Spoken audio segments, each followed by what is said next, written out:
Okay, so good morning, good morning. This is Jay Wright once again. And for today's video, ay i-share ko sa inyo pagiging isang MC rider kay Lalamove. Why you choose Lalamove rider. Okay, number one, kung kayo ay may mga motor, highly recommended. Lalamove din kayo. After your work, ay pwede kayong sumideline kay Lalamove para may extra income. Gasolina natin, at based on my experience, talagang kikita ka rin kay Lalamove. Just imagine, no, for 2 hours, 3 hours, ang pinakamalaking kinita ko dito, tiyempuan lang naman, no, ang pinakamalaking kinita ko dito is 800 pesos for 3 hours. Pero, ano lang yun, tiyempuan lang talaga. Hindi lang sa mga fare na makukuha natin. So, abangan lang din kasi yan. Pangalawa, syempre, makita na habang nag-ride ka na, kumikita ka pa. For example, uwi ka na galing trabaho, long distance yung trabaho mo sa bahay mo, recommended na maglalamove kayo. Uwi ka na, so open ka na ng Lalamove driver app mo, and then silip-silip ka na mga bookings na malapit sa'yo, tapos mapunta dun sa uuwian mo. Para siyang 2 birds, 1 stone. No, napauwi ka na, tapos kikita ka pa. Number 3 is, apaka-convenient naman mag-apply kay Lalamove na wala namang masyadong requirements. Make sure lang na number 1 is registrado yung motor mo. Of course, may lisensya ka, may plaka na yung motor mo. Kahit mga temporary plate naman, pwede naman. At saka meron kang NBI clearance. No, yun lang naman yung mga kailangan mo kay Lalamove. Like dun sa mga ibang physical application talaga, may mga on-site application sila. Ang Lalamove pwede nyo full-time. Recommended na maging sideline nyo po ang Lalamove.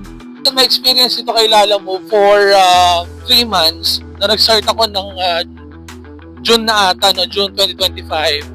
And today is August, month of August. Nakadepende yung mga items na makukuha mo. Pinagkukuha ko lang naman ng mga bookings ay yung mga malalapit. Na hindi ako masyadong lumalayo. Dito lang naman ako sa may sa Del Monte. Pero pag ako kumukuha ng mga bookings, sa San Jose del Monte lang din, mga gurami bookings pa.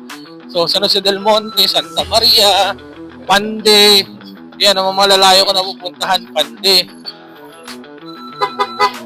Norsagaray, siguro sa mga susunod na video vlog natin, na-try natin lumayo na kumuha ng mga bookings. Isa pang diskarte sa pagiging Lalamove rider is yung double booking na tinatawag nila. So, pwede tayo mag-double book. Iba nga, nag-triple book pa kay Lalamove. So, basahin nyo lang yung guidelines ni Lalamove pagdating sa mga pagdo-double bookings. No? Sabihin sa double booking, kung halimbawa, nakakuha ka na ng first booking mo, tapos yung second booking mo na kukunin, dapat along the way lang siya. So, wag masyadong malayo. Kasi syempre, kapag magkalayo yung distansya na kukunin mo na bookings, compromise yung isang booking mo na matatagalan, dyan to the point na baka hanapin ka pa. No? Pero depende naman yan kasi sa Lalamove, meron tayong tinatawag na priority, regular, at saka pooling. So priority, talagang prioritize mo yung item na maihatid agad. Regular fare, so minsan, makakapagpaalam ka talaga na kung pwede makapagsabay ka para sa regular fare. Tapos sa pooling naman, ayan, medyo pwede naman yan. Medyo flexible yung time mo dyan, pero huwag din sobrang tagal.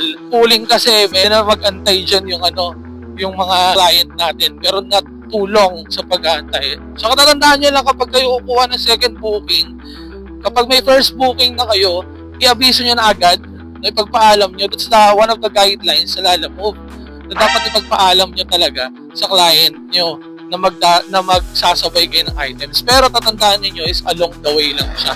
And another po is yung pagdating sa mga items na kukunin natin. Sa mga nag-booking kasi, minsan nilalagay nila yung item na papadala nila sa inyo, pero meron din naman na wala.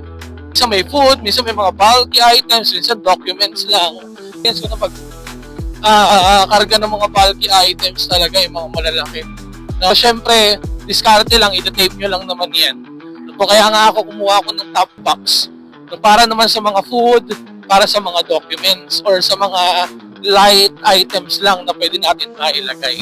At saka, isa pa, dito sa kitaan naman kay Lalamove, hindi naman ganun kalakihan yung fare, pero malaki yung fare natin dahil sa mga client natin. Yan. So kaya shout out dun sa mga client natin na mahilig magbigay ng mga tip sa mga MC rider. So we highly appreciate yung mga tip na binibigay nyo sa amin. No, maliit o malaki man, piso, 2, 5 piso, 10.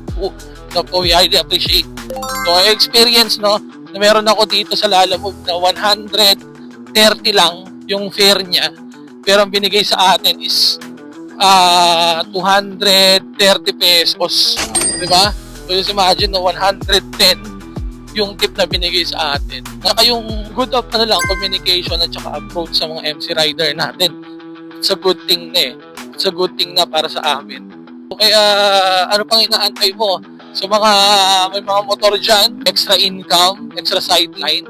Why not? No, you try maging MC rider na tayo kay Lalamove.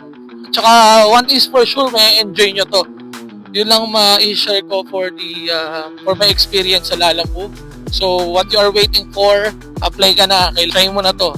So that's conclude my video for today. And this is J Ride once again saying, one ride at a time. Bye!